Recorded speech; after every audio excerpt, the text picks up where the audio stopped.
A ruthless real estate tycoon, drowning in secret debt, is moments away from signing away everything.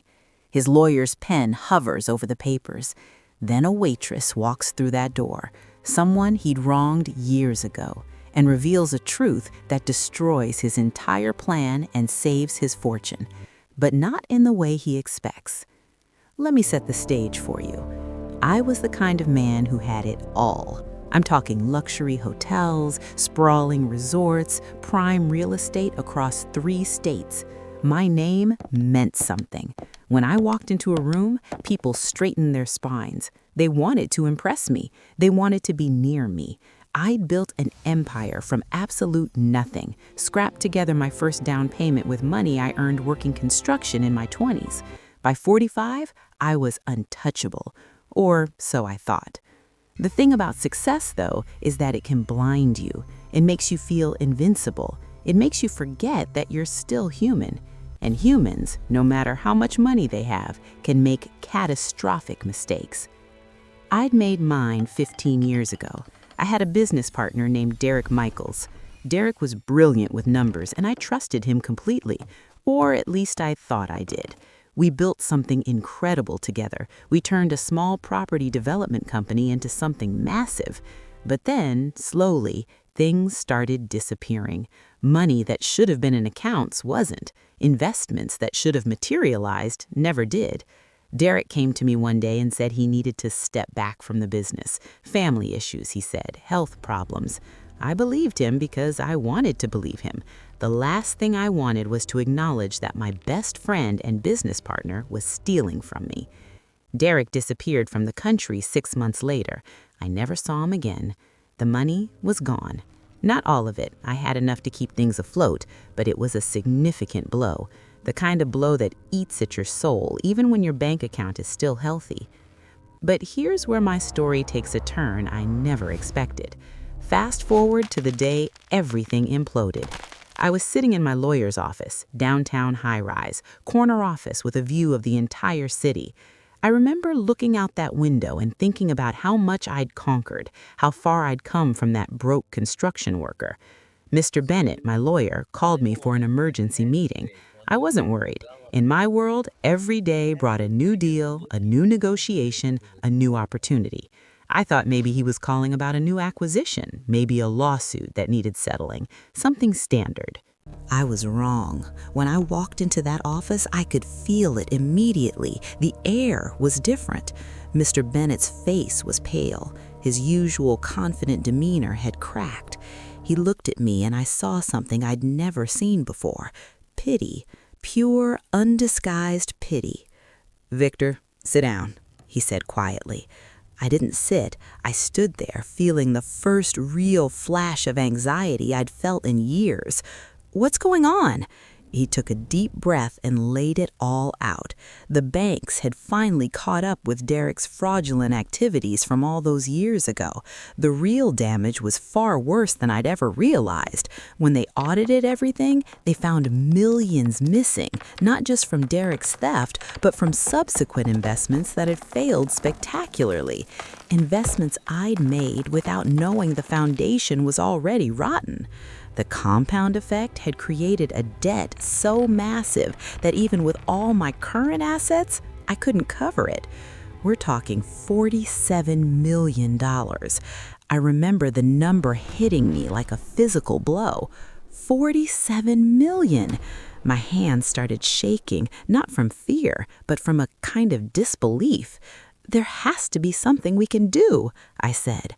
My voice sounded small, foreign.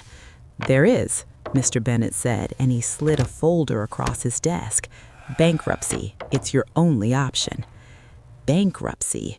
The word felt like a death sentence. I'd spent my entire life climbing, building, creating. The idea of losing it all, of being labeled a failure, of having my name dragged through the mud, it was unbearable. But as I looked at those papers, at the calculations, at the legal details, I realized there was no way out. The banks wouldn't negotiate, the creditors wouldn't compromise. My empire was going to collapse, and there was nothing I could do to stop it. Mr. Bennett handed me a pen. We need to sign these today, Victor. The longer we wait, the worse it gets." I picked up that pen. My hand was trembling. I'd signed important documents before, hundreds of them, but this one felt different. This one was signing away my identity. I was about to become the cautionary tale, the guy who had everything and lost it all. I positioned the pen above the first signature line, and then there was a knock on the door. I remember that knock so clearly. Sharp, tentative. Not the kind of knock that belongs in a high-powered lawyer's office during a catastrophic financial meeting. Mr. Bennett and I both looked up. He checked his watch with visible irritation. I didn't schedule anyone else. The door opened, and a young woman walked in carrying a coffee tray. She looked nervous, out of place in that environment. She was wearing the uniform of the cafe that operated in the building's lobby. Brown apron. Her hair was pulled back.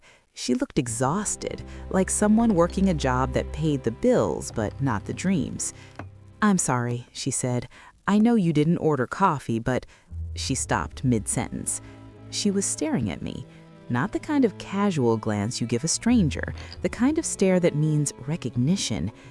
"Oh my God, Victor Harrow?" I didn't recognize her at all. I looked at Mr. Bennett, then back at her. "Yes?" "You probably don't remember me," she said, and I could hear the edge in her voice, the weight of years behind those words. "It's been 10 years, maybe more. I'm Sophie. I used to work at your restaurant, the one you owned before you got into real estate development." And suddenly something clicked. Not a clear memory, but an uncomfortable feeling, a nagging sensation that I'd done something I wasn't proud of. But I didn't have time for this. I was literally holding a pen above bankruptcy papers. "Sophie, I'm very busy right now," I said, and I meant it to be cold. I needed her out of that office. "Perhaps you could come back another time?" But she didn't leave. She set the coffee tray down on the corner of Mr. Bennett's desk, and she looked directly at me. Her eyes were wet. "I need to tell you something, and I need you to listen, please." There was something in her voice, something that made me pause. Maybe it was the desperation. Maybe it was the way she was gripping the edge of that coffee tray like it was the only thing keeping her standing. I lowered the pen slightly. "You remember that day?" she asked. "When I made a mistake on an order, when Mr. Patterson came in and his meal wasn't ready on time and he complained loudly." And then I remembered.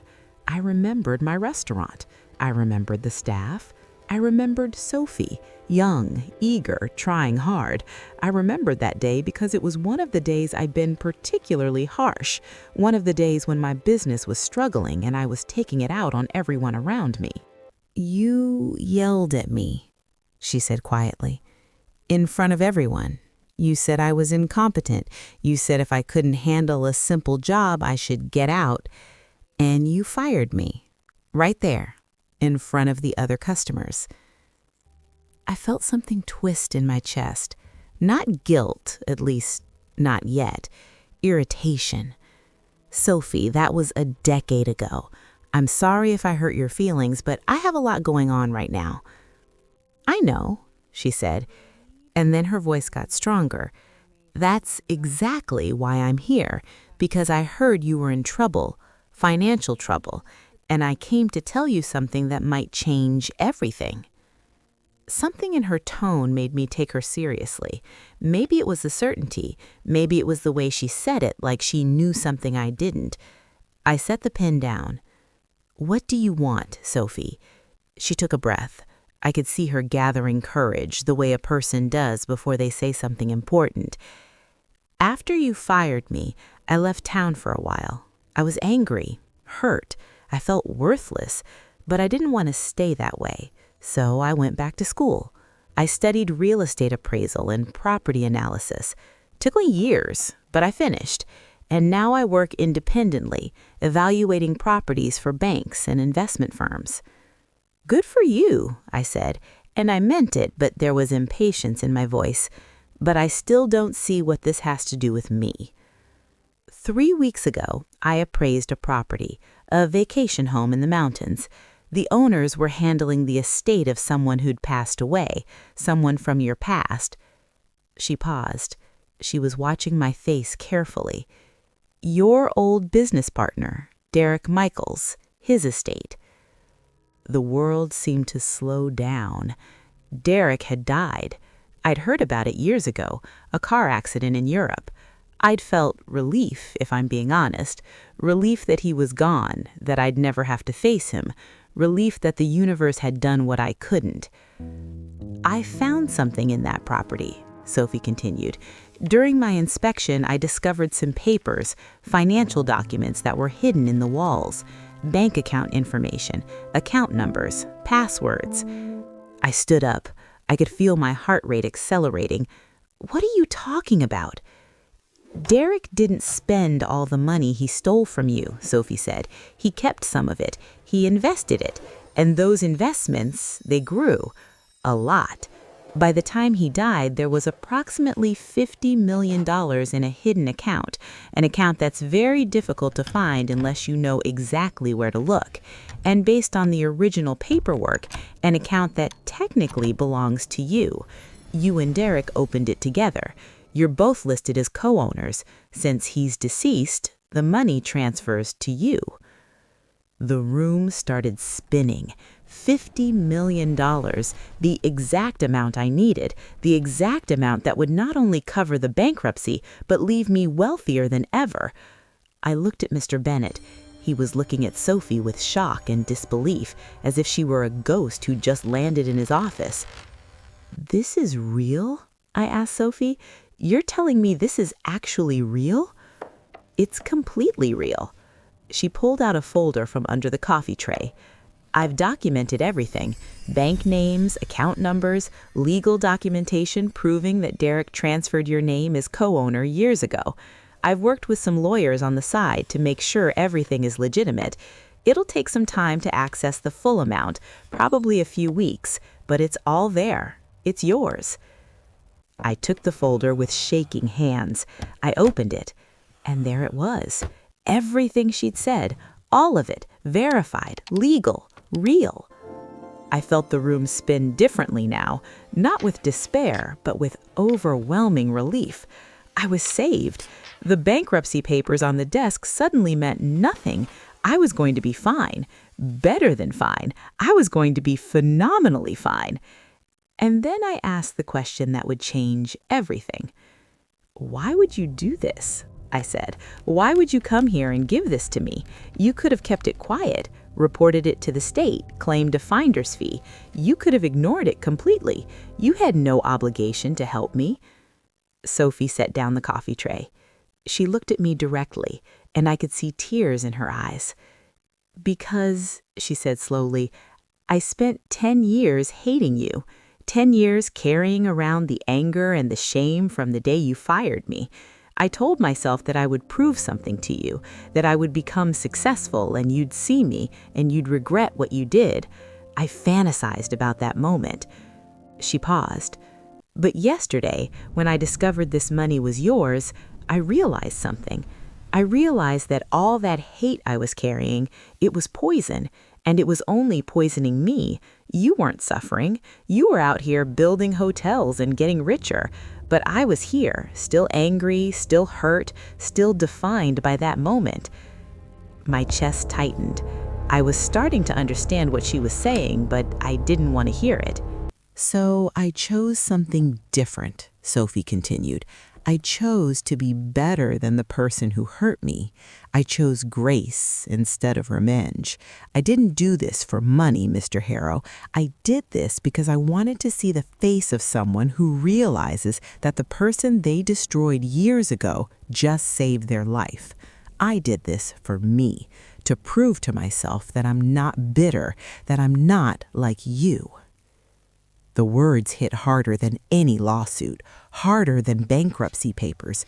She stood there in that expensive office with her apron and her coffee tray, and she'd just revealed something about me that I'd been avoiding my entire life. I wasn't a good person. I was someone who took what he wanted, who hurt people without thinking about it, who treated others as obstacles rather than humans. Sophie, I started, but she held up her hand. "I don't need your apology," she said. "I needed to do this for myself. But since you asked, I'll tell you something. You can have this money. It's legally yours. But ask yourself if it's worth it. Ask yourself if all the money in the world is worth being the kind of person people are afraid of, the kind of person that when he walks in a room, people brace themselves." She turned to leave. "Wait," I said. My voice cracked. "Please, just wait." She paused at the door.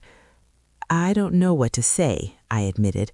"I'm not sure I deserve what you've just given me. You're right. You're absolutely right about who I am. I've built this empire on the backs of people I didn't respect. I've treated them as tools, and somehow I convinced myself that being successful meant I was someone worth admiring." Sophie turned back.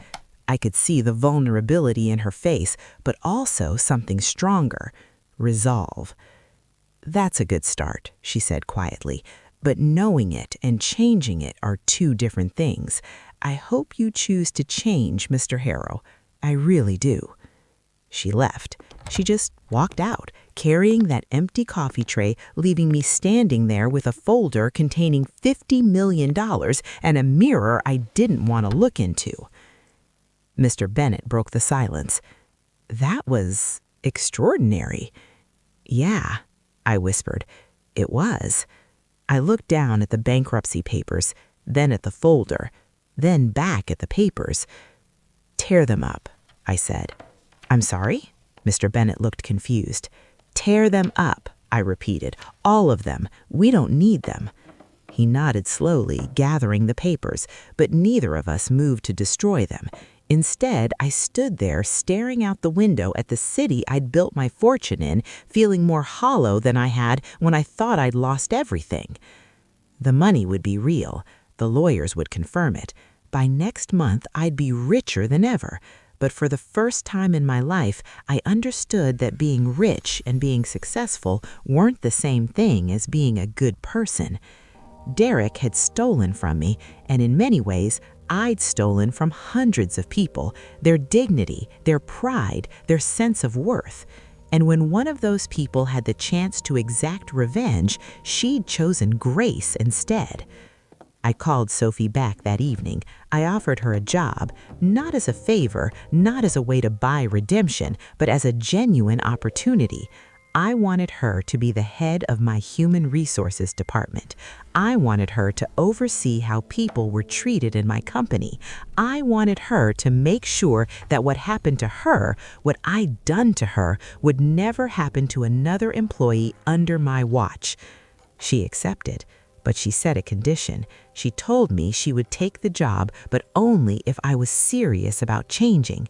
She said she'd be watching, holding me accountable, making sure that the man who'd been saved by grace actually learned from it.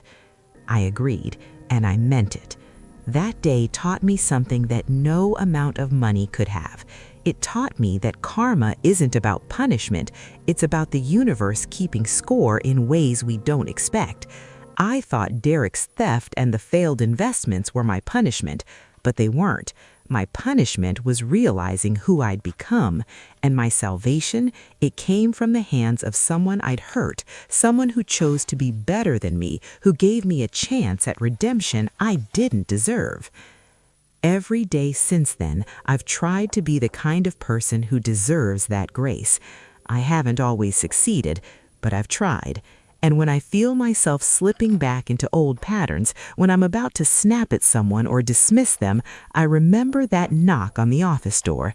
I remember Sophie's face, and I remember that the most powerful thing a human can do isn't accumulate wealth or build an empire. It's choose kindness when bitterness would be easier. If you're watching this and you've ever been hurt by someone, know that forgiveness isn't about them. It's about you. Forgive them so you can be free. And if you've ever been the one doing the hurting, understand that the people you've wounded might give you a second chance. Don't waste it.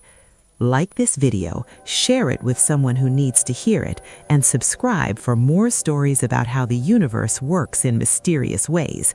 Because these stories are real, they matter, and they remind us that we're all just trying to figure out how to be better versions of ourselves.